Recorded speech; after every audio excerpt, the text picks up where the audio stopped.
Power sector کا گردشی قرضہ 1740 ارب روپے تک پہنچ گیا ہے۔ پاکستان کے پاور سیکٹر کا گردشی قرض ایک بار پھر خطرے کی گھنٹی بجا رہا ہے۔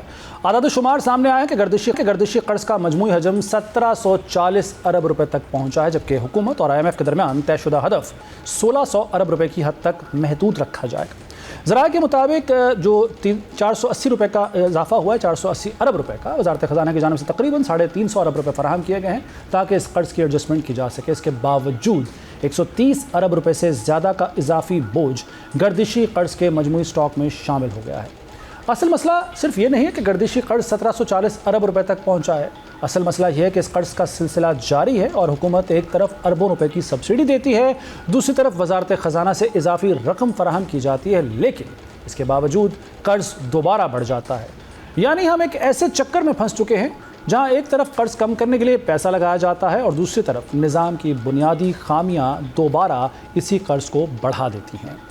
IMF کے ساتھ مذاکرات میں زیرو انفلو کا ہدف طے کیا گیا تھا۔ سادہ الفاظ میں اس کا مطلب یہ ہے کہ بجلی کے شعبے میں نیا گردشی قرض پیدا نہ ہو، لیکن اگر ہدف 1600 ارب روپے تھا اور سٹاک 1740 ارب روپے پر پہنچ گیا ہے تو سوال اٹھنا فطری ہے کہ کیا حکومت اپنے طے شدہ اہداف حاصل کرنے میں ناکام ہو رہی ہے؟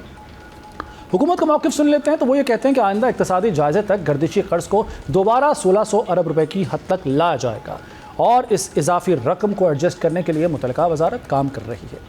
اگر بجلی چوری جاری رہے، لائن لاسز کم نہ ہوں، سرکاری ادارے بجلی کے بل ادا نہ کریں، تقسیم کار کمپنیوں کی کارکردگی بہتر نہ ہو اور وصولیوں کا نظام کمزور رہے تو صرف مالیاتی ایڈجسٹمنٹ سے گردشی قرض کا مسئلہ مستقل طور پر حل نہیں ہوگا۔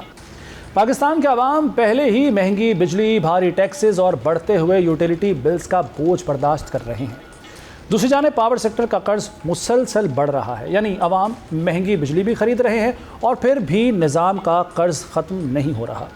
یہی وہ مقام ہے کہ جہاں حکومت کو یہ فیصلہ کرنا ہوگا کہ وہ ہر سال گردشی قرض کو اربوں روپے کی سبسڈی اور مالیاتی ایڈجسٹمنٹ کے ذریعے چھپاتی رہے گی یا پھر اس بحران کی بنیادی وجوہات کو ختم کرے گی۔ یہ فیصلہ بہرحال نہیں کرنا ہے۔